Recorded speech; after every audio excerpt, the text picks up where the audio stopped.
It's Tuesday, May 26th, 2015. I'm Rim. I'm Scott. And this is Geeknights Tonight, Heroes of the Storm. Storm. Let's do this. It was a holiday weekend. It's finally basically summer. And I went for a run a couple days ago. Well, basically over the weekend, I ran a split marathon. I've never done that before. So I ran two 15-mile runs, basically. So a marathon is 30 miles? A marathon is like 26 miles. So I ran about a half a marathon, a little more. And then I ran about a half marathon again, a little more. Okay. So averaged out, it's a marathon, but over a couple days. And pretty sure that's a bad time, a couple days for a marathon. I mean, even the old people who run in the marathon don't take a couple days. They finish it on the one day, usually. I've always said for years that, I run a lot. That's just one of the sports I do. And I run in races and everything. But I always said I'd never run a marathon because they're fucking horrible for your body. Okay. So I run half marathons. But when I started my second half marathon in a couple days, I started running. I hit the 13-mile mark, which is the half marathon, and my body said I could just keep doing this. And I started to think maybe I should just do a marathon just to say I did it. And I feel like I'm not going to actually do that because I still think they're horrible for your body. Why don't you just enter the New York City Marathon, and then as soon as you feel shitty, just stop and walk off. Yeah, not like some of the Get people on the who try to subway, win it. Not get the on the people subway who and go home. Not the people I've seen who literally poop themselves while You they're have no running. chance of winning. So as soon as it's uncomfortable, just stop. No chance of winning. I have no chance of winning a 5K race. When I enter a 5K race, I'll get a time of 19, 20 minutes, which is really good. But then some asshole gets 13 minutes. Yeah, that's a professional person. Yeah, my best time on a 10K ever is 52 minutes. Okay. So I made the wise decision of not going to work. Oh, yeah. Yeah, that's right, because I saw you tweeted a picture of you today while I was sitting in my office eating a sandwich. And I see you're out in Flushing at Corona Park. That's right. Everyone else, I have an idea. Quit your job and bike around. Everybody gonna have to, everyone's life. You think about your life, right? You don't like going to work. Going to work sucks. There's a few people who like going to work, but not many. Fuck them. No one here wants to go to work, right? Scott, what if your life... Wouldn't you much rather just go to the park and bike around every day, eat ice cream, have a good time? Well, you guys all forget. You play some video games. That one day... Do your laundry. When I quit my job at DeBella's, I was working at RIT. One morning, I remember my alarm went off, and I laid there in bed, and it was super nice outside, and the sun is coming in through the window on my body. And I heard my alarm, and I turned it off, and I consciously decided to fall back asleep in that sunbeam. Mm. And then, an hour later, the phone rings. I reach over and I pick it up, and it's my boss from DeBella saying, "Hey, where are you?" I'm like, "I didn't come in today." And there's a long pause, and then he just says, "Are you ever going to come in again?" And I was like, long pause? Nah. And I hung up, and that was one of the best days of my life. So why don't we just all do that all together at the same time? I think it's called a general strike, but it's we don't have to be protesting anything. Let's just no one go to work anymore, and we'll all have a good time. If all the nerds and geeks just stopped going to work at the same time, parts of society would keep functioning, but the parts that matter would slowly stop to function, and they'd need us back, and maybe we'd get some concessions. The concession I'll work 1 hour a week? You pay for my apartment, I'll work 1 hour a week. You feed me, I'll work 1 hour a week. If someone agreed that I had to give them 10 hours of work a week, but they were a fully 100% dedicated 10 hours, I would do that for my current salary. Yeah, I wouldn't feel that bad about it. I don't know. But then I'd be pushing for 8. But it's I'm not working the rest of this week because I had to use my vacation days before they reset July 1st. So, of course, I used them on the 4-day week to just get maximum power leverage. Yep. I really don't. I'm seriously, I really do not want to work. I got to do something. I guess if any of you listeners out there, because we're looking at doing some things like a Patreon to go to Australia. I might just take all my money, even my 401k money, and pay the taxes, whatever. The taxes can't be that much. What is it, half? How much I is don't know. I looked into it once to borrow against it to buy that house. No, I don't want to borrow against it. I just want to take it, pay the taxes on it, and then go somewhere where it doesn't cost anything to live and just not have to work for like years. Why don't you go one step further and max out all your credit cards for cash and get the biggest personal loan you can? Yeah, I mean, well, that's a problem because then people would come after me, right? I thought you were going to go somewhere it's cheap to live. That means not in the U.S. But I still have to pay back the loan somehow. No, just leave. That's the whole plan. That doesn't work. If you're going to just say fuck it and empty all your accounts, you might as well empty the account that every American above a certain income level has, which is called fairly unlimited credit with little oversight. But if I go to another country, won't they still come after me? Depends on what country. If you're in like Bolivia or Venezuela, no one's gonna come after you. But why? I don't want to go there. Where do you want to go? I don't know. I mean, obviously, I want to go to New York City. That's a good place. Yeah, but I mean, that's the problem. To live in New York, you gotta work in New York. But I mean, I could live in just the sticks in the United States, in like a trailer with internet. You know, you say that, and it may be true. I don't know, but Beacon felt like the sticks. And Beacon is so far from the sticks. It just needs to be a place that has a grocery store. Have you ever lived in the sticks? I went to summer camp, which is even more stick because you don't even go into the society. But you're at a camp. You just stay in the camp the whole time. Yeah. Why don't I just go to a camp? Just be that creepy hobo who lives at the camp? No, I'd like own a camp or something. I don't know. Huh? Well, yeah, camp like directors don't have to do anything. They just get to enjoy summer camp, and then, in the not summer, they just don't do anything. We like making content. It's kind of a hobby. So if any venture capitalists out there want to give us a pile of money to make a lot more content, I will take your pile of money and go to the beach, and you won't see me again. We'll make a lot of content, but it'll be a lot of like, here's a time lapse of us at the beach this week. Here is me swimming. You know what we'll give you? We'll record all of our conversations. I have so much free time now. I tried fishing. Here's a fishy fish. Yeah. I toss him back because he's a fishy fish. I'll tell you what. You know what else we'll do? We'll even finish Radio Free Equestria and Utena. Sure. Yeah, whatever. I could do that. That would only take like a month if we were working on it full time. Tops. Yeah, whatever. Okay. I'm seriously though. I got to not work. This is believe me. Because I'm pitching some stuff internally, and if I don't show up, how long do you think until they stop paying me? My company finance a lot quicker, probably. I mean, my old company. Like if I just didn't show up next Monday when I'm supposed to go back, and they call me like, "Where are you?" I'd be like, "I got used to not working. I don't know if I can come back." Well, when I was working at that hospital, I'm pretty sure if I just stopped showing up, it would have been at least 6 months before anyone caught on and stopped paying me. Why did you not do that?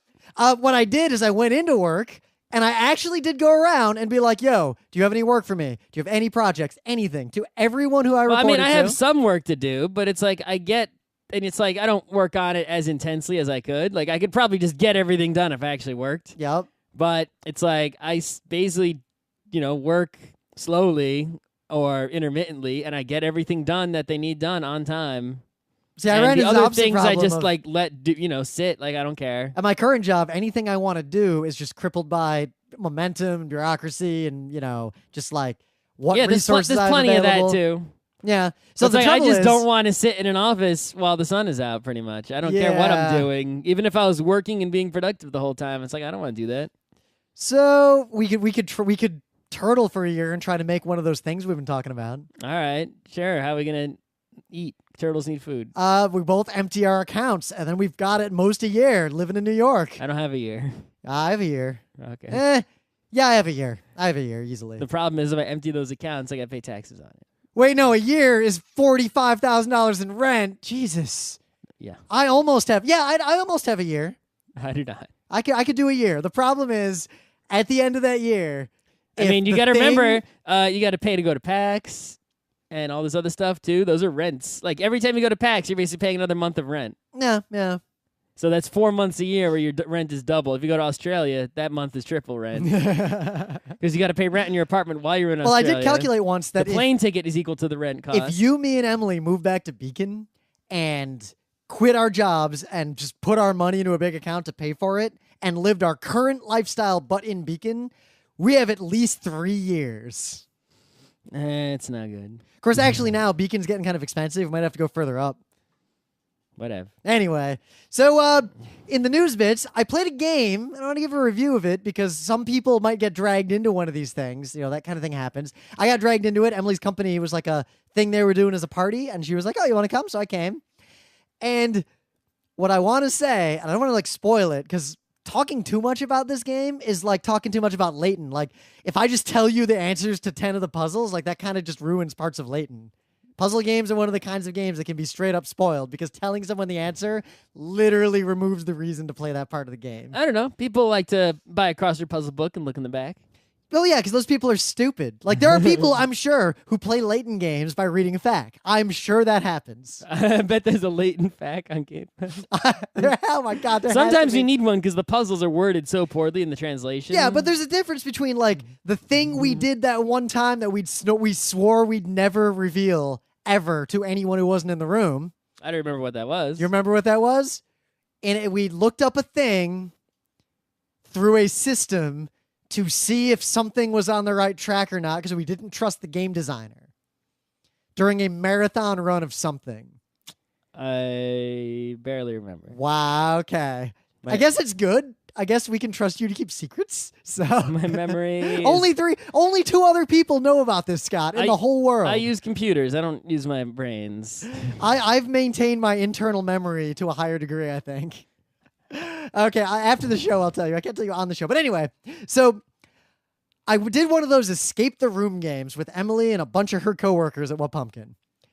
And it was like literally... I mean, there's been video game versions of this for a long time, and I knew that in the city there were a couple of physical versions. Yep, and there's a bunch of different ones. They put you in a room, and you have to escape. And yes. It's basically you play Myst, but it's actually... physical. It's like, so the deal is you go in, you have like 10 people or whatever. Is there like a desk with junk in it and writing on the wall? Yeah, but is there like UV light reveal text that's Scott, in places and keys that open shit? You will come up with combination locks. You'll come up with every kind of thing they would do. But what surprised me was the sheer high production values. Really, the production value was actually high. Here's an example of a puzzle, and I'm not going to give a lot of examples because I don't want to spoil stuff because it was actually super fun. Mm-hmm. So at one point, we bust open this desk and we find a bunch of photos, like old black and white, old timey photos of the rooms we're in, just like a bunch of photos of it.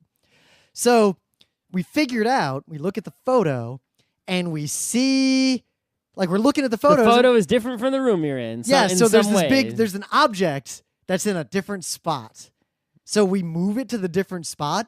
And like magnets and stuff triggered shit that happened and moved in the room when we did that. Like it's actually automated. It's not like a human like watching a camera and like hitting a button like, oh, they figured out a thing. I'll open that door or whatever. It's like you futz with the thing and you make the thing happen and then a secret panel literally just opens. Did they search you before you went in there? No.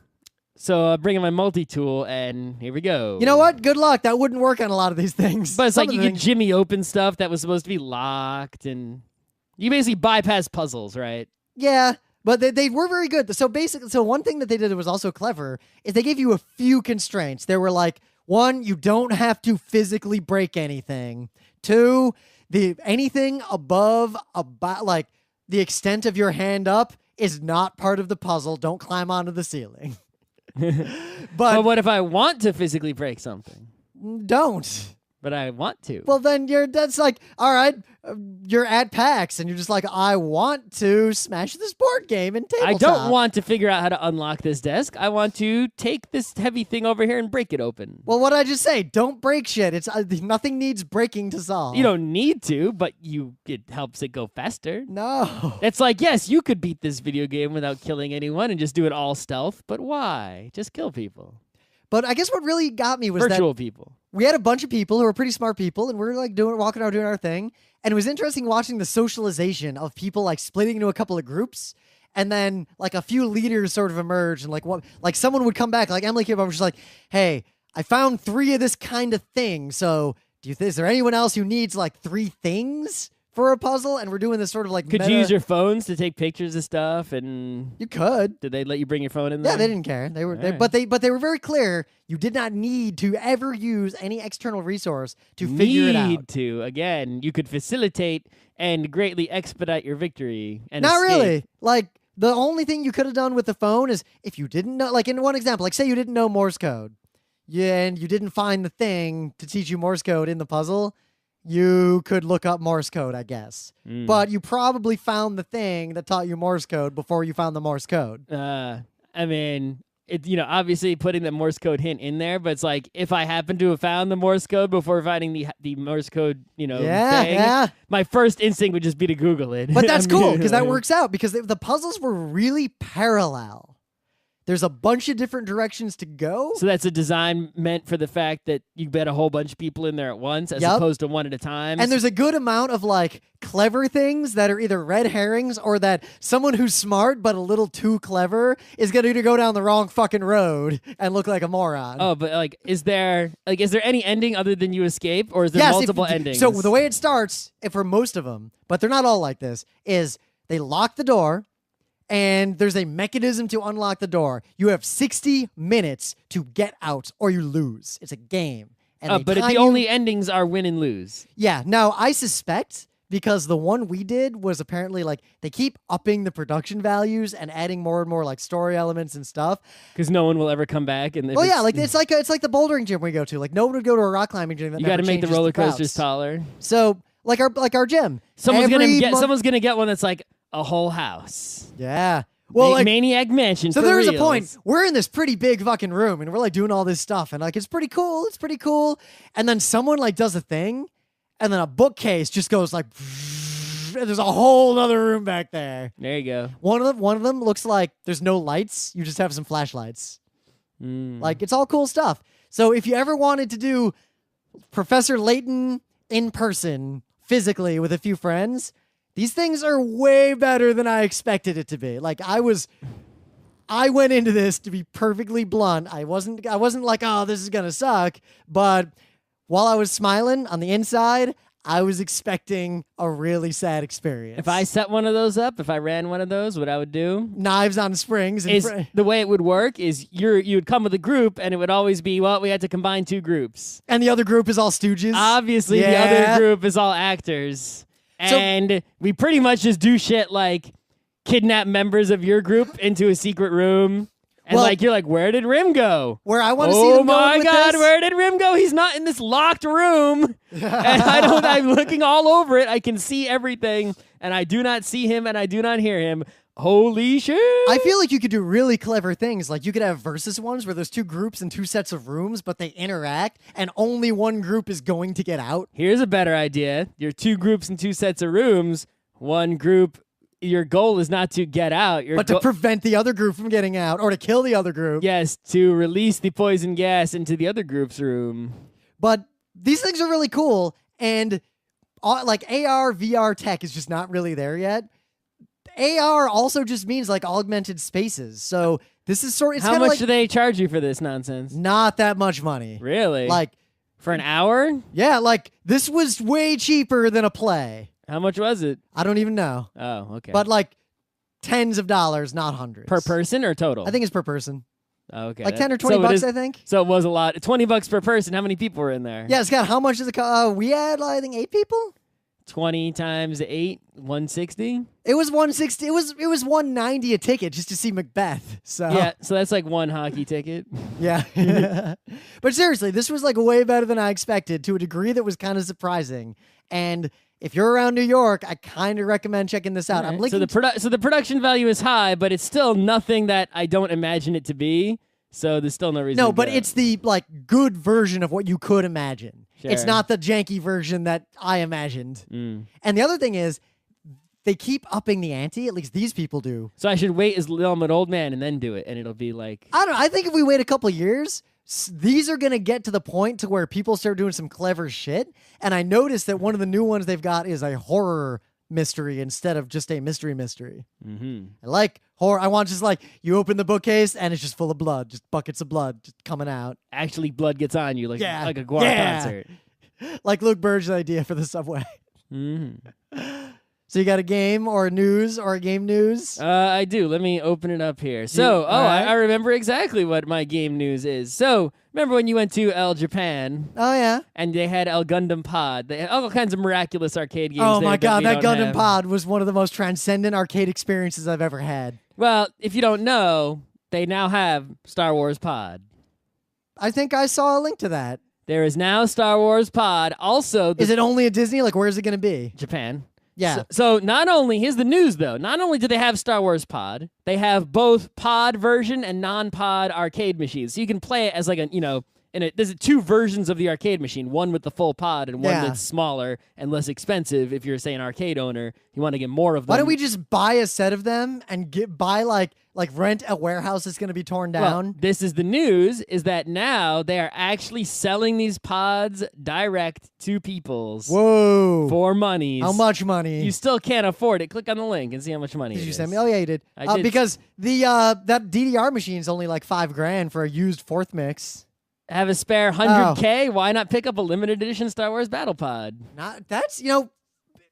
So how many do you need? Like, what's the maximum number you can play a game with together? Don't know about it enough because Japan. Because I think I could spend the $400,000 to get like 4 of these for a 2-on-2 or whatever and stick them. How are you going to recoup your monies? I would stick them in a space and charge admission in New York like a temporary If you put them in Times amusement park. Square, how much money do you think you could make on them in a day? This is what I have to calculate. You got to pay the rent and the electric bill too. Yeah.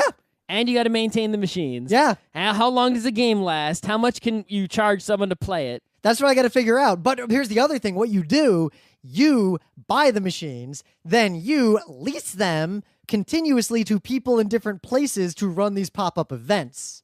They're shouldering the real risk, not you, because if this doesn't go well, you own these things. You have an asset you can sell to recoup a good chunk of your losses. So all the risk is on the person who actually has to do all the things you're talking about. That's how you do it. All right, well, do it. No. Because it'd be a bunch of work. I'd have to quit my job and spend time on this. Oh my God, these things look really awesome. There's a video you can see what this game is like. And why it is bullshit that why are these amazing world-class games only in one country? I wonder if Disney, with all their Star Wars I'm sure stuff, if you go to Disney World, they're probably going to set up this. a room of these for people to use. I'm sure money. you can play this at Disney World. So let's go to Disney. All right, let's go. Yeah, and once we confirm these are there. Once I decide to quit my job next week, we'll just go to Disney World.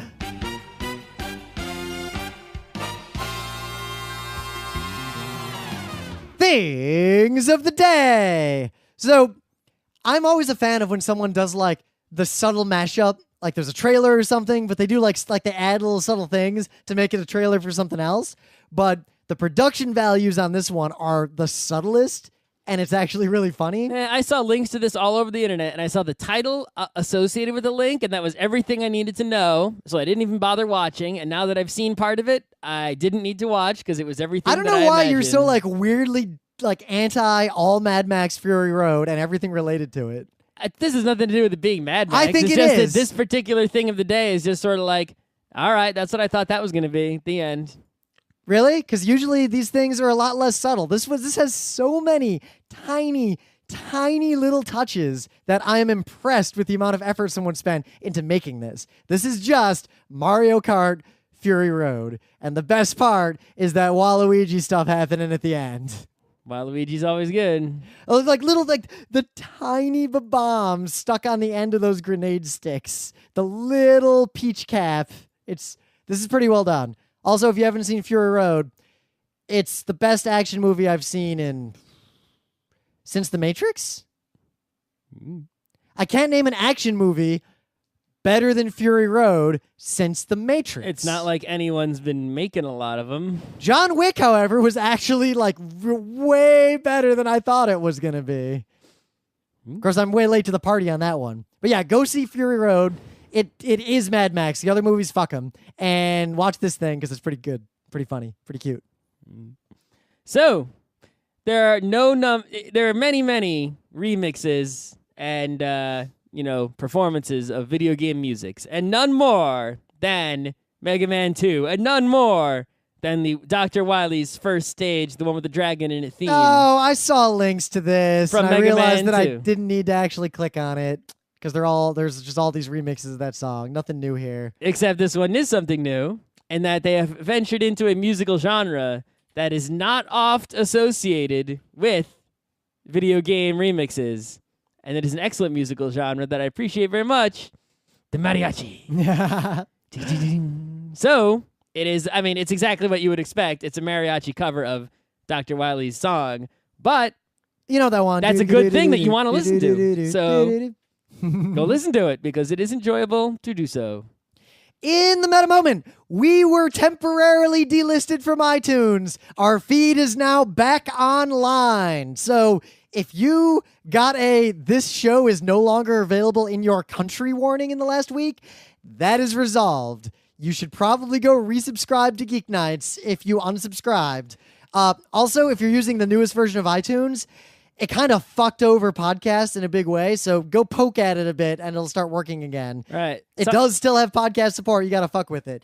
If you have iTunes and are not subscribed to us in iTunes, do us a favor and just go subscribe there just to give us a little bump now that we're back, because podcasts are dead. Now who cares? Yeah, and we're trying to make a big bust out in the near future. Don't worry about helping us. What you should worry about more is helping yourself. And you should know that, I mean, you're listening to the show already, so you must care about Geeknights somewhat, right? So you can subscribe in iTunes, but they only let us, we used to have a bunch of feeds in there, now they only let us have one in there. And that, so only the last 100. That gives a tenth of Geeknights is on iTunes. That gives you every Geeknights episode, you know, that's recent, you know, so you always get new ones in that feed. That's fine. Then we have a bunch of other feeds. If you go to our website, in the top right, there's like a subscribe page that has all kinds of infos on it. And we have feeds, for example, you can subscribe just Monday, just Tuesday, just Wednesday, just Thursday, just book club, just weird episodes, which we haven't done one in a long time. Just special episode. You could do random feed, which gives you random episodes. You could do, there's a feed that has every episode going back forever, you know, and not just the most recent 100, which is like it's some kind of iTunes limit, but like every episode ever back to episode 1. Yeah, there's over 1,000, guys. Yeah. There are all kinds of feeds, every which way, shape, and size, so you can subscribe to Geeknights in the way most convenient to you. All you have to do is copy the URL to the feed and go in iTunes or whatever podcatcher you use and go subscribe to podcast and paste the URL in and click OK. It's not hard. If you can listen to Geeknights, you can accomplish that. You don't need to have it be listed in iTunes in order for you to subscribe successfully. So that's that. Yeah, and I do know, like, I was looking in the stats just because I was trying to figure out all the iTunes stuff. People listen, like, every now and then, like, I see, like, a bunch of people listen to episodes from, like, 2007, 2006. I think those are from Google searches, like people, or like links from some other forum. Yep. Or, you know, someone finds a link to the one episode, but it's somehow it's related to something they were searching for. It's interesting to see that almost every one of those old episodes gets like a couple of listens a week. Yeah, it's like every single old episode of Geeknights gets like 1 or 2 downloads a month somehow. Some way. I don't know if people are listening, but there's 1 or 2 downloads a month. It could just be one every month someone accidentally downloads every episode. Yeah. You know, but yeah, there you go. Yeah. The book is still Watership Down. Scott has not finished it yet. Oh, since I'm not working, I have plenty of time for reading. Well, you said you'd finish it by Thursday. Or I was going to change my next book selection. I guess I'm going to read it. I mean, you don't have to. Tomorrow. It's fine. It's totally fine, because I think we could do a show tomorrow and on the current Eurovision. I guess it's supposed to rain, actually, the rest of the Oh, week. you're real afraid of Le Comte de Monte Cristo. Or perhaps the man in that the Mask of Iron. So I guess you're afraid they're going to show up on your doorstep. Well, the second one, I've seen like along 2 with different movies. Alexandre Dumas. I've seen like 2 movie versions of Man in the Iron Mask, so I could probably bullshit that. But yeah, I can probably finish that by Thursday. It would be Monte Cristo. I can finish by Thursday. It would definitely be Monte Cristo. I've seen one anime version of that, which doesn't tell me shit. Yeah. Actually, it's interesting because a lot of the things the anime did were way better in a lot of ways than what the book does, but then the anime's end is just complete horseshit. I'll finish the book by Thursday. A good rap. I'm just saying, if you don't, I'll happily do a show on Eurovision. Because I got a lot to say about the current Eurovisions. I didn't watch enough Eurovision. I've watched all of them. Whoa. I think that my favorite one... You watched the whole thing? Well, I've watched almost all of them. Was there anything that is... There is no like Sieben, Ein. That's still the best thing ever. Yeah, there's no Hard Rock Hallelujah. Well, that was a winner, actually. But there is one is Georgia. Georgia There's is no basically... Epic Sax Man? It's a Disney villain. Okay. It's amazing. It's just this Disney villain queen singing in front of like white fire and smoke. Serbia's pretty good too. Sadly, a lot of them are really earnest, like pop ballads. I don't. Well, because that's what was winning, so people were copying what was winning. But I thought people don't want to win. I don't get it. Yeah, I don't understand it. No, Zero. A lot of people were giving the Russian performers a lot of shit, and there's some funny stuff that happened. But I'll save that in case we do a show or at least a news on Eurovision. Okay, I'll save it. But yeah, Georgia. That'll be my secondary thing of the day. Watch the Georgia performance. So, long time ago, long ages past, I used to play Mega TF, Team Fortress. Not Team Fortress Classic, because that was some like new wave bullshit. That was like what the dumb young kids That was on played. the Half-Life engines. Yeah. And it came Like- free with their Half-Life. Like, I remember, like, there was a time in gaming when if someone said, oh, I play Team Fortress Classic, they'd be like, what the fuck, you noob? And now that's like the old classic that everyone remembers. But anyway. Well, because, people, it was hard to play, Mega TF. You had to have Quake. Yup. And not Quake 3. Quake 1 and 2 are not, for the faint of heart. And in order to set them up, you had to get like weird mods from weird places. Team Fortress Classic, it's like you had Half-Life. Yep. You had WAN and then eventually Steam, and that game was just there. Yep. It was just already there for you to double click and just play. And there were people playing it, and it just worked. But anyway, so these were like old, fiddly, like poorly documented, hard as fuck to learn games with way high skill caps. Team-based, like individual skill mattered a lot. And as much as I love them, they're also kind of horrible. I'm not going to pretend they weren't. Team Fortress 2 took that genre, replicated the parts that people cared about, and got rid of everything else. Lowered the individual skill cap, heavily raised the team collective skill cap and the requirements of team coordination, and made a game that was probably 100,000 times more successful than all the previous iterations of Team Fortress combined. Yep. The same thing just happened kind of with MOBAs. Well, not really, right? So Blizzard, that's Valve doing it once, right? They were basically using the Blizzard formula when they made TF2. Blizzard has always done this, right? It's like, oh, RTSs are a thing, huh? Like there was Dune and there was they're like, well, we'll just take that genre and stay true to what that genre is, but all the details we will polish the fuck out of and make perfect, right? There were MMOs all over the place. There were EverQuest, there were MUDs, and Blizzard's like, we're just going to make World of Warcraft. It's still going to be fundamentally the same bullshit, but all the little details, we're going to polish the fuck out of them and make them absolutely perfect so that we're better than all the others of this exact same thing. So, like, it keeps the concepts, like, holding an area and building up your XP and, like, are you too far, pushing Right. back and whatever. Yeah, Hearthstone, right? It's like, oh, look at all these, card games out there. Well, we'll just make one and polish the ever-living fuck out of it, and here you go. And that's exactly what they did. So, they've done it to the MOBA, Heroes of the Storm. This has been an alpha for a long time, but now it's beta, so anyone can play it, open beta, and it launches early June. So, basically, the game launched now, really. But there's still going to be some patches and some bugs until early June when it's the real Now, they release. made a big deal about how it's not a MOBA. It's a MOBA. They said it's not a MOBA. What is it? We don't call it a MOBA. All right. The genre that they call it. It's multiplayer. It's online. You battle in an arena. This is It's a multiplayer online battle arena. And I quote, hero brawler.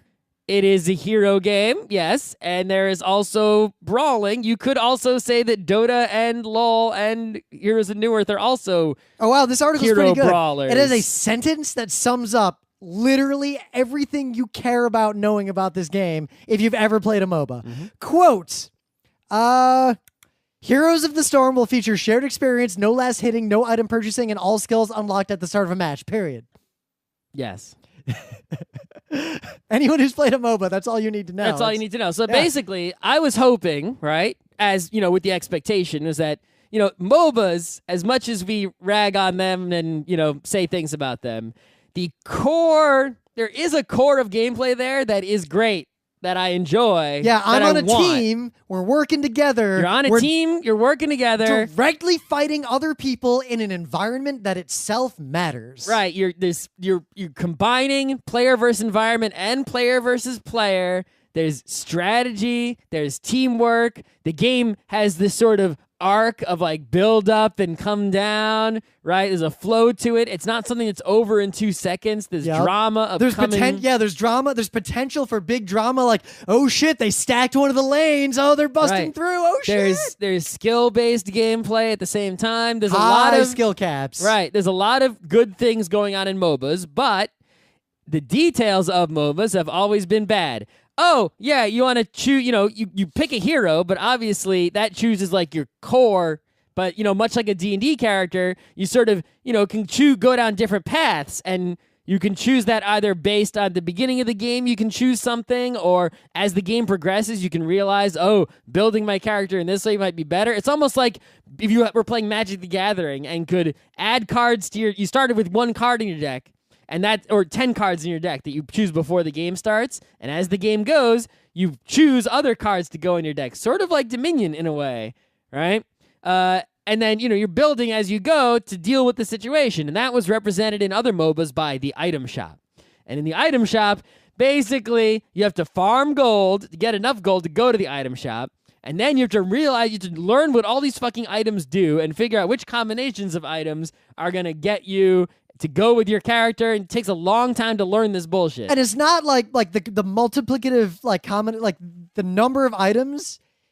It's not just a Pareto frontier. Like if you get 2 items that don't complement each other or the wrong order or whatever, you're fucked. Yep, completely fucked. So in Heroes of the Storm, they get rid of the item shop, which is great because you don't have to like stop playing. It's for so many reasons. You don't have to learn all these stupid items, right? You just have to learn the talents, which are much more easier to remember, and there's much fewer choices to make, but they still amount to the same strategic decision. It's just been, abstracted away. Well, right? see also Team Fortress. So in the old, like in Weapons Factory, the old game, as a Marine, like the area denial guy, I had 1 grenade that I could throw 2 of. They lasted, I think, 45 seconds, and they left like little turrets that would shoot railguns out of them. Then I had 2 other kinds of grenades that did different kinds of area denial, and I'd use them in combination depending on the terrain and the tactics and blah, whatever. In TF2, you have the demo man. He has one weapon, the area denial weapon. Yep.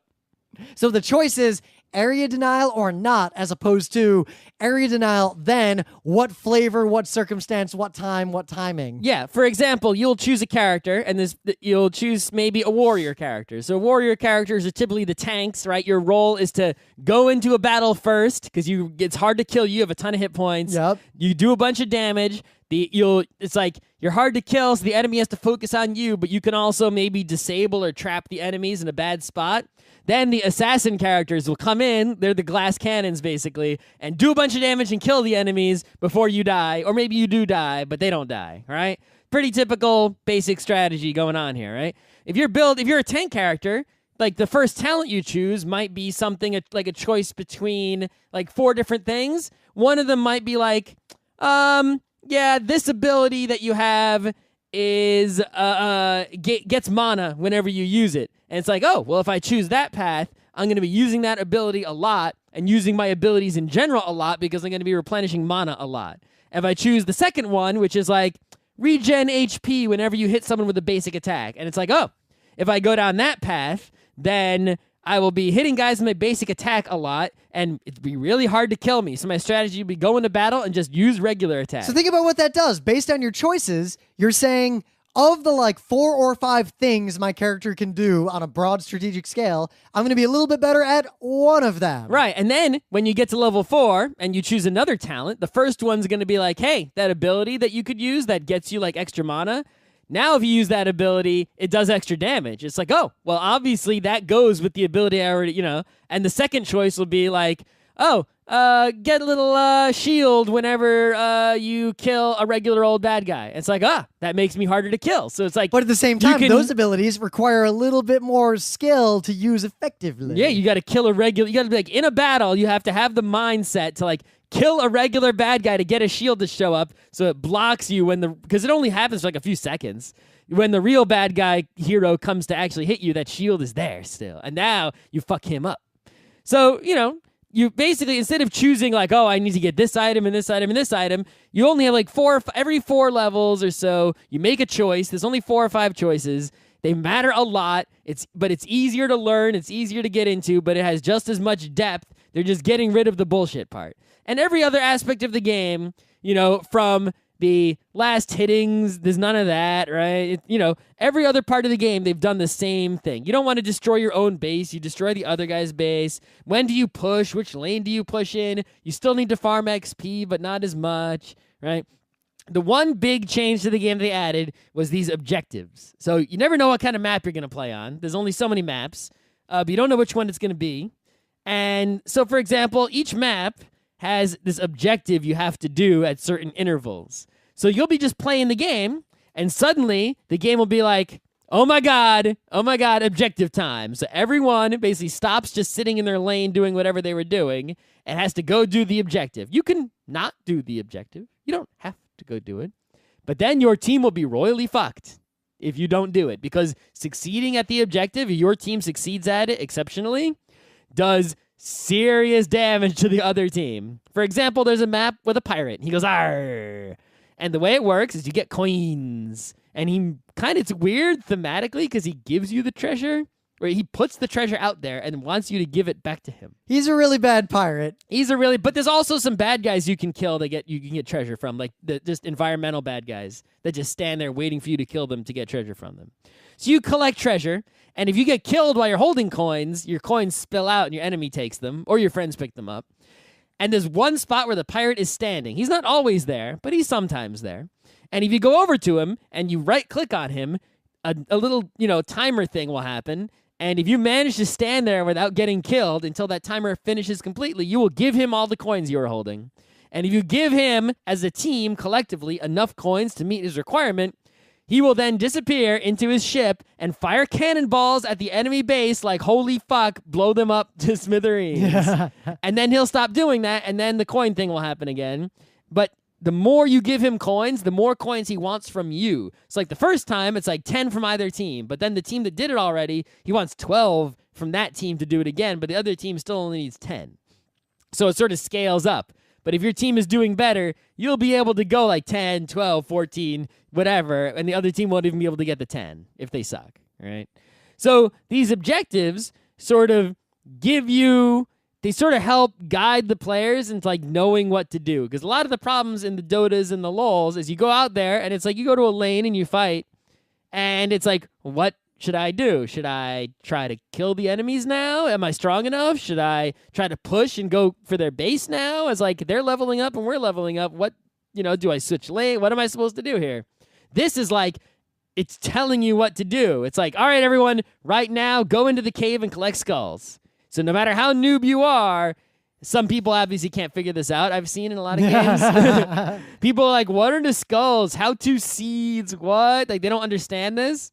But even though the game is telling them in English, like, go into the cave and get the skulls, people don't get it. But they don't know what a skull is. Most people get it, and especially people who've played it, before get it. It took me like one game to understand. Like, I knew I had to get on one map gems and turn them in. I had gems. I couldn't figure out where to turn them in, and I kept asking, and my teammates wouldn't tell me.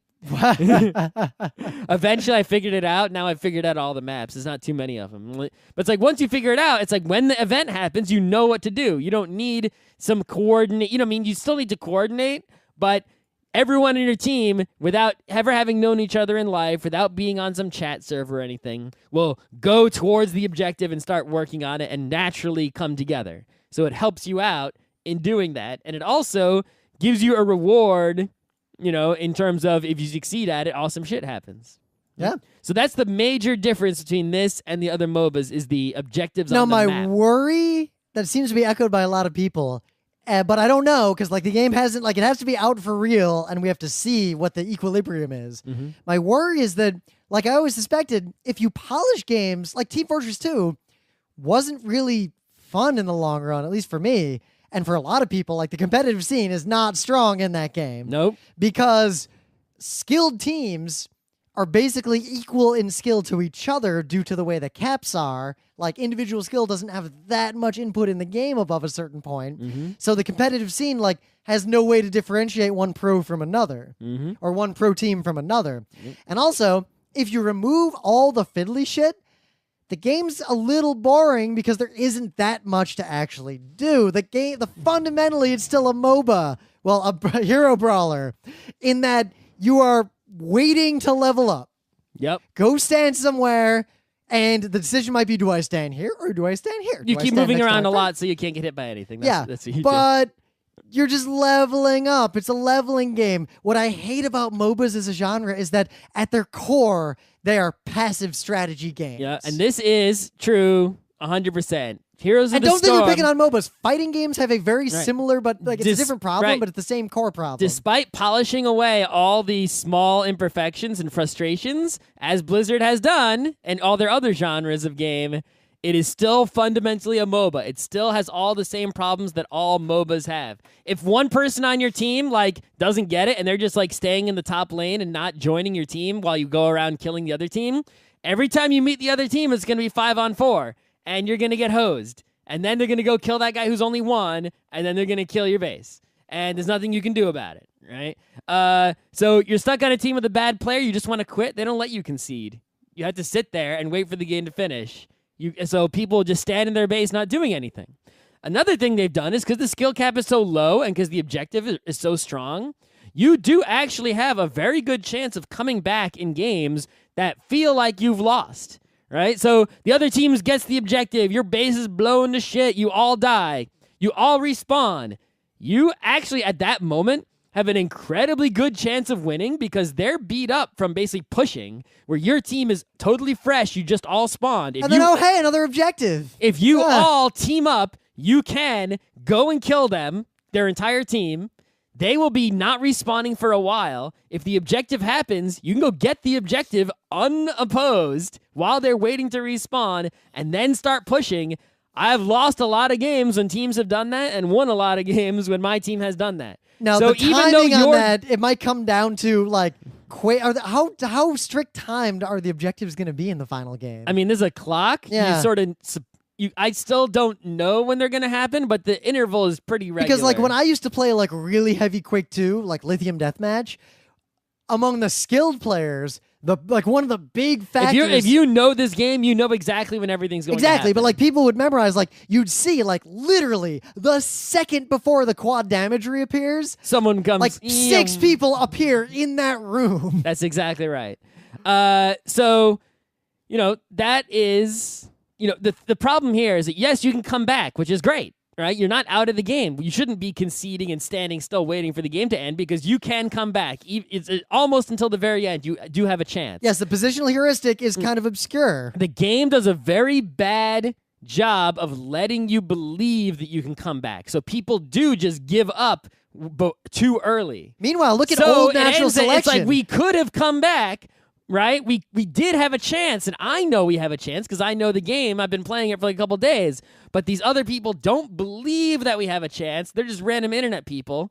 So they just stay in base, and now we don't because we only had a chance if everyone believed it and went for it. Now, meanwhile, look at the psychology of the old natural selection. I don't know if it happens as much in the new natural selection, but people believed they could come back even when they mathematically could not. Yep. People, the game, for whatever reason, the way it felt when you played, people would believe to their dying breath that they could come back if they just hold out. That is one major design flaw in the game. It does a bad job of getting you to believe you can come back. But I think that is not a problem if you're playing with, better players or organized You need players. an alien commander to be yeah, we can do it. Come on, guys. Come on, bombers. Or you have a team and you're not just playing with random internet people. Yeah. Right? So... in general, games like this have a horrible random internet person experience, I think. Yeah, well, I've been reporting everyone who's horrible. And the fact is, while there have been horribles... It's not Heroes of New Earth. The percentage is actually one horrible for every 5 games. Yeah, as opposed to Heroes of New Earth, which was one horrible for every 0.5 games. And about the one horrible in every 5 games usually gets reported, but one game, everyone's just report that guy. And I'm I reported him a minute ago. Yep. The only problem is that while you're reporting someone, you're standing still not playing the game. And then you lose because you had to report someone. But if you had someone on your team you needed to report, you're losing anyway. Yeah. Right? So I guess... What no one's done with MOBAs is instead of trying to refine and narrow and keep the core... Right. Fundamentally change the genre, but keep just the team battling aspect, right? Counter-Strike has team battling, but it's completely different from MOBAs. All I think they need to do, anyone, the best way to make MOBAs like a new transcendent genre is to make the lanes a dynamic thing that you build and maintain. That could be interesting. And or the goon generators controllable and configurable like a baby's first RTS alongside the regular game. Well, one other interesting thing that's in Heroes of the Storm, different from the other MOBAs, right, is that in, say, Dota, there's the jungle, which is where you go to fight AI creatures to level up, basically. In Heroes of the Storm, you can do this, but what happens when you fight them is you actually recruit them onto your team, and they will go into the nearest lane and start fighting after you beat. So they're like I didn't play enough to bump into that. There'll be like 2 giant ogres just sitting there, like. Arr. If you go over and fight them, like they're tough, but you go there with your whole team and you beat them real quick, and then they will, at full health, like reappear and go down a lane and fuck up the other team real bad. But I say take that to one more degree. Like imagine a MOBA where you all start, same MOBA, it's just Here's the Storm. Imagine Here's the Storm straight up, but there aren't lanes, but there's shit out in the middle of the map in a few places. Mm-hmm. And then to get resources in the beginning of the game, you start digging in the mine. Right. Well, I have a better idea, even more than that, right? Is that MOBAs is this leveling aspect, which no matter how you refine it, and even in Heroes of the Storm, where a couple levels you can still come back if you're a couple levels behind, and your whole team is always the same level, all the experience is 100% shared. You don't have like one person who's way high level and the other people, right? Everyone is always the same level on your team. Even with that, if your team is a couple levels behind, you can still come back. But why is there even leveling to begin with? Instead, I think it should be the opposite. Everyone should start out at the beginning of the game as ridiculously powerful heroes with all kinds of shit, right? All the magic spells and mana and items and the glory be. We are the mightiest heroes who have ever existed. And you go into a battle. And what happens in a battle? You get fucking worn ass out, right? You're getting so you start high, but then you have to rebuild, maintain, preserve. You can't even rebuild. You're in a battle, right? You don't No, look, what I imagine is you start as Rome at its peak, and slowly you're using like busted old Roman shit. You cast your spell, and it's like, well, now I'm fucking, my magic's getting weaker because I'm using it up. I'm getting drained here, and just like go out there, and everyone on both teams just who can grind the other team down into dust first. And it gets more dramatic as it goes down. So what I think is between, Heroes of New Earth, it's a terrible game and it's basically dead. But there's Dota 2 and LOL. There's LOL. The big one. And now there's Heroes of the Storm. These three have refined like the 3 ways to go with MOBAs as they are known. They're it. I think there is no more refinement that really is going to be had. The next step is someone doing one of the kinds of things like we're talking about. You got games like Awesome Knots, which is like a 2D platform MOBA, right? Yeah, but every one of those games just doesn't have the traction or the, I don't know, I don't like them. Nope. And it's not even like I look at them and say, wow, that's not for me, but I know who it's for. I look at it and say, wow, people are going to get bored with that. It's just after like you play hours. these games and there's like this aspect of goodness. Like, oh, I want this part. And then there's just so many other parts that are like, no. And they've managed to remove all the fiddly ones, but they couldn't fix the core. Same thing with World of Warcraft, right? It's like, you'd play like some mud back in the day and be like, wow, I need so much experience for the next level. This is like not worth my time. Fuck this. Yep, I needed 1,000 experience points to get to level 77 in the realm. World of Warcraft is like, we have made the perfect XP curve and we have made everything is perfect. And it's like, oh my God, it's amazing. But, I'm still just grinding and leveling up. The fundamental thing hasn't changed. You've just perfected that fundamental thing.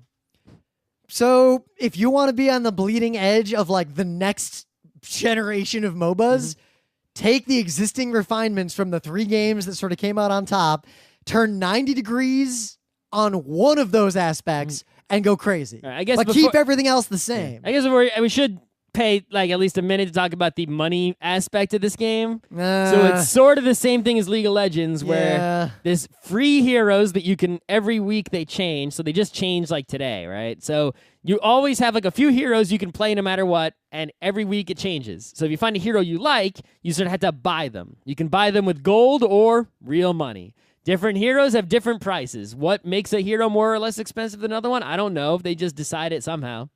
Some heroes are easier or weaker to use. Some are from StarCraft, some are from Warcraft, whatever. To get gold, when you first start playing, you can get a lot of gold, right? Because you are leveling up, right? Your account levels up, but you also have you level up each player, each hero outside of any individual game. You level up the heroes. Yep. When you get any particular hero to level 5, you get like a gold bonus. So every given week, there's like some number of heroes you can play for free. You got to play enough games to level each hero up to level 5, and you get all the gold bonuses for them. Eventually, you have the gold bonus for every hero, and you can get tons of gold that way. You also get gold bonuses when you level up yourself, which you just get by just playing. You also have daily quests, just like Hearthstone, where you can get gold from those. It's like there'll be a quest, like play 8 games. Yep. Now, I see what they're kind of doing there. Like, it sort of forces people, like, oh, play a bunch of different heroes. Right. Don't always only play Princess Peach and Smash Brothers, Rim. Play a different character. Now, that's good and all, right? You can get gold this way. But even if you do all the quests and level up all the heroes and do all this stuff, eventually, your account gets to level 30, which unlocks like the super mode where you actually play like with drafting characters and, you know, you're playing with more serious players.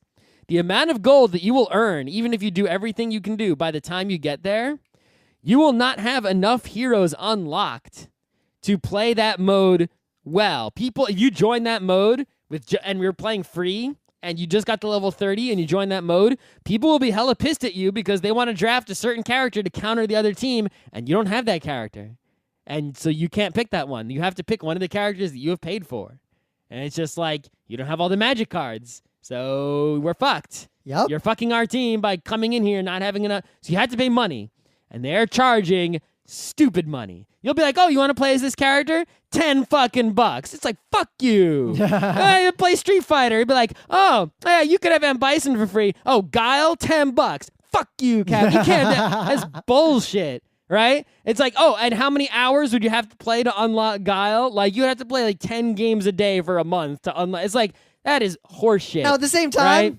That model is horseshit. Seems to increasingly be dominating multiplayer spaces. Dota does not have this model, right? This is the one thing Dota is doing right. Dota is like, you get you have everything. Everything is free. We're only going to charge you for cosmetic shit. And that is why, as a competitive, serious game, you know, while Dota has bullshit in its game mechanics while you're playing, it doesn't have any bullshit outside of that. The only thing that costs money is cosmetic nonsense, skins and mounts and whatever. And they have cosmetic skins and mounts for money in Heroes of the Storm too.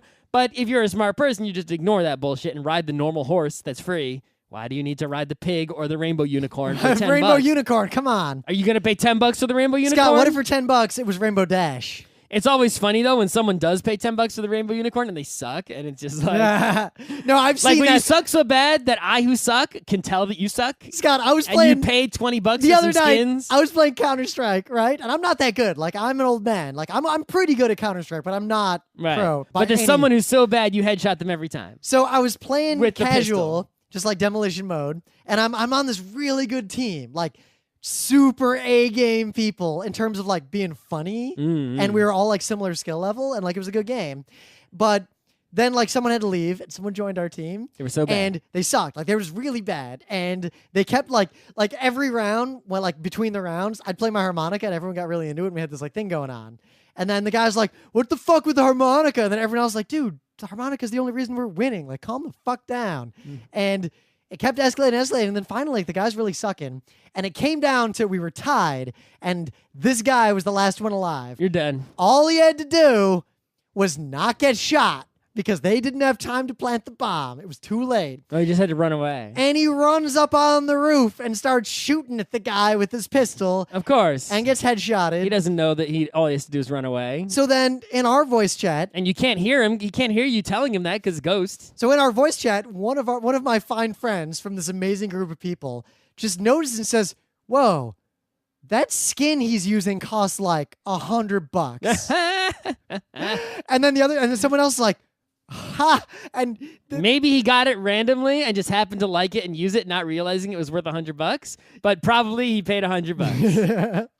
So, it was a good moment, and then we all voted to kick him. So yeah. So if you want to play a MOBA, and for a short while before you get sick of it and realize you're going to have to pay money to buy a hero for like $10, and then you're going to say, fuck this shit. Up until that point, you can play. This is free. Why not? If you want to make the next generation of MOBAs, play this. Hire me as a Dota 2. consultant so I don't have to stay at the job I have now. Consultants. All you have to do is tell other people what to do, but you don't have to actually do it. That's kind of our, that's like our main thing. That's what we do. That's my specialty.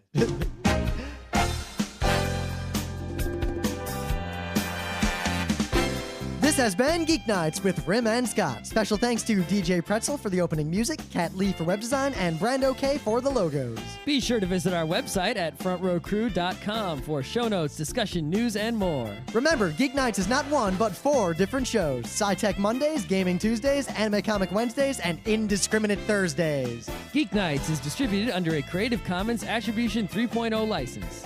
Geeknights is recorded live with no studio and no audience. But unlike those other late shows, it's actually recorded at night.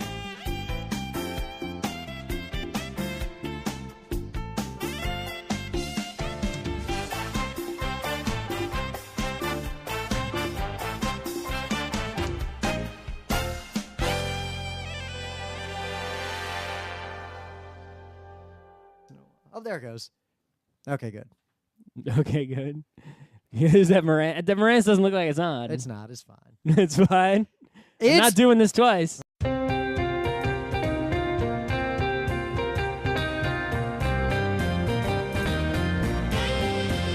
It's Tuesday, May 26th, 2015. I'm Rim. I'm Scott. And this is Geeknights Tonight, Heroes of the Storm. Storm.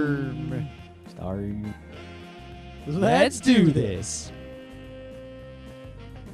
It was a holiday weekend. It's finally basically summer. And I went for a run a couple days ago. Well, basically over the weekend, I ran a split marathon. I've never done that before. So I ran two 15-mile runs, basically. So marathon is 30 miles? Marathon is like 26 miles. So I ran about a half a marathon, a little more. And then I ran about a half marathon again, a little more. Okay. So averaged out, it's a marathon, but over a couple days. And pretty sure that's a bad time, a couple days for a marathon.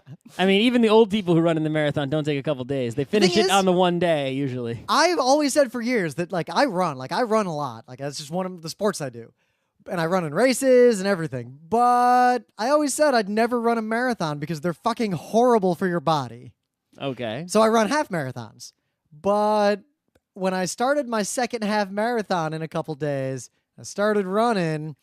I hit the 13-mile mark, which is like the half marathon, and my body said I could just keep doing this.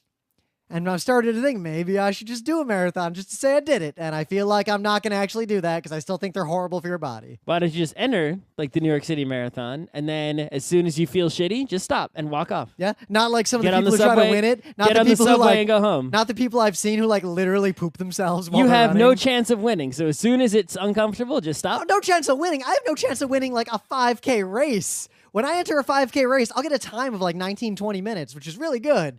But then some asshole gets 13 minutes. Yeah, that's a professional person. Yeah, my best time on a 10K ever is Beacon felt like the sticks. And Beacon is so far from the sticks. It just needs to be a place that Scott, has a grocery store. Have you ever lived in the sticks? I went to summer camp, which is even more stick because you don't even go into the society. you're you at just a stay camp. you just stay in the camp the whole time. Yeah. Why don't I just go to a camp? Just be that creepy hobo who lives at the camp? No, I'd own a camp or something. I don't know. Huh?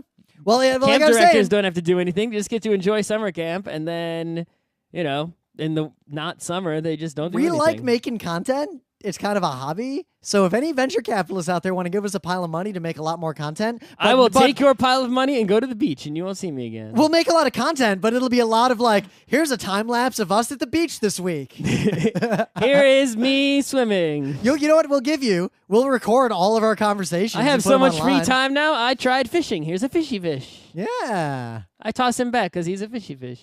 I'll tell you eat what. him. You know what else we'll do? We'll even finish Radio Free Equestria and Utena. Sure. Yeah, I whatever. could do that. That would only take a month if we were working on it full time. Tops. Yeah, whatever. Okay. I'm seriously though. I gotta not work. This is Yeah, believe me. Because I'm pitching some stuff internally, and at my if I company, don't show up, how long do you think until they stop paying me? my company finance a lot quicker, probably. I mean, my old company. Like if I just didn't show up next Monday when I'm supposed to go back, and they call me like, "Where are you?" I'd be like, "I got used to not working. I don't know if I can come back." Well, when I was working at that hospital, I'm pretty sure if I just stopped showing up, it would have been at least 6 months before anyone caught on and stopped paying me. Why did you not do that?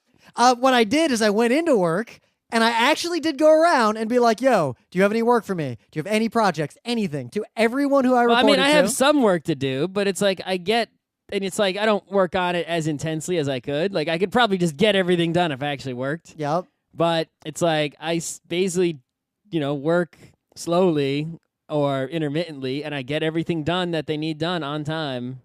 See, I ran into the other opposite things I problem just of, like let do, sit. Like I don't care. At my current job, anything I want to do is just crippled by momentum, bureaucracy, and just like what resources there's I have plenty available. of that too. Yeah. So It's like I trouble just is, don't want to sit in an office while the sun is out. Pretty much, I don't care what I'm doing. Even if I was working and being productive the whole time, it's like I don't want to do that.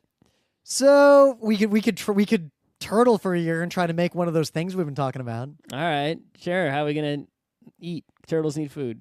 We both empty our accounts, and then we've got at most a year living in New York. I don't have a year. I have a year. Okay.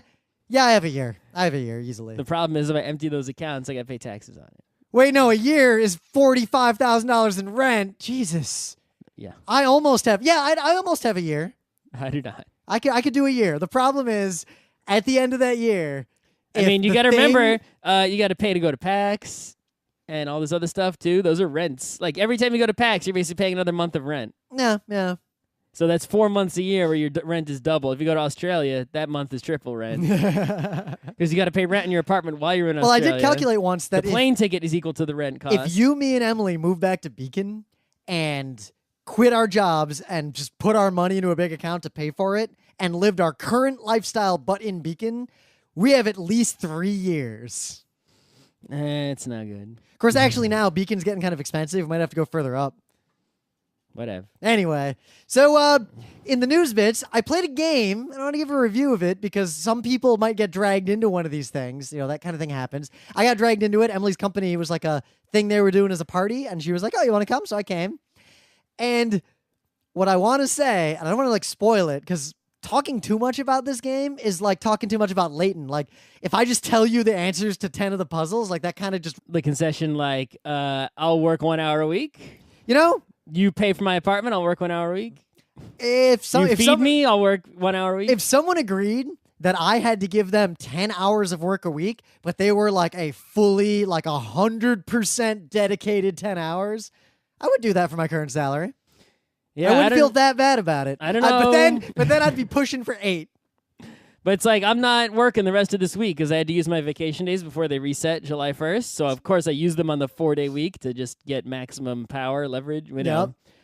I really don't. I'm like, seriously, I really do not want to work.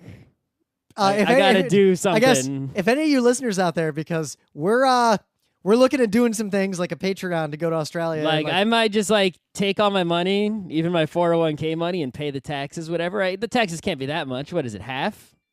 How much is it? I don't know. I looked into it once to borrow against it to buy that house. No, I don't want to borrow against it. I just want to take it, pay the taxes on it, and then go somewhere where it doesn't cost anything to live and just not have to work for like years. Why don't you go one step further and max out all your credit cards for cash and get the biggest personal loan you can? Yeah, well, that's a problem because then people would come after me, right? I thought you were going to go somewhere it's cheap to live. That means not in the U.S. But I still have to pay back the loan somehow. No, just leave. That's the whole plan. That doesn't work. If you're going to just say fuck it and empty all your accounts, you might as well empty the account that every American above a certain income level has, which is called fairly unlimited credit with little oversight. But if I go to another country, won't they still come after me? Depends on what country. If you're in like Bolivia or Venezuela, no one's going to come after you. But why? I don't want to go there. Where do you want to go? I don't know. Obviously I want to go to New York City. That's a good place. Yeah, but that's the problem. To live in New York, you got to work in New York. But I could live in just the sticks in the United States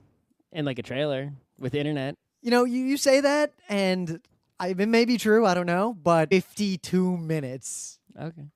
So I made the wise decision of not going to work. Oh, yeah. Yeah, that's right. Because I saw you tweeted a picture of you today while I was sitting in my office eating like a sandwich. And I see you're out in Flushing at like Corona Park. That's right. Everyone else, I have an idea. We're Quit gonna your job and bike around. Everybody gonna have to, everyone's life. You think about your life, right? You don't like going to work. Going to work sucks. There's a few people who like going to work, but All not right, many. Fuck them.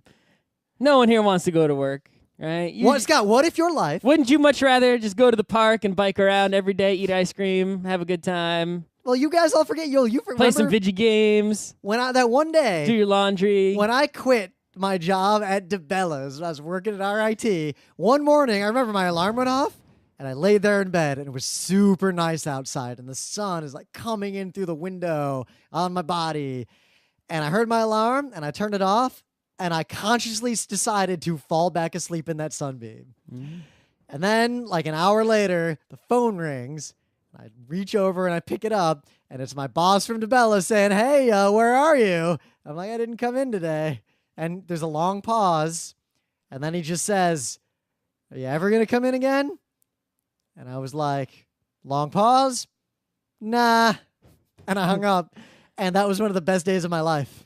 So why don't we just all do that all together at the same time? Like, I think it's called a general strike, but it's like we don't have to be protesting anything. Let's just no one go to work anymore, and we'll all have a good time. If all the nerds and geeks just stop going to work at the same time, parts of society would keep functioning, but the parts that matter would slowly stop to function, and they'd need us back, and maybe we get some concessions.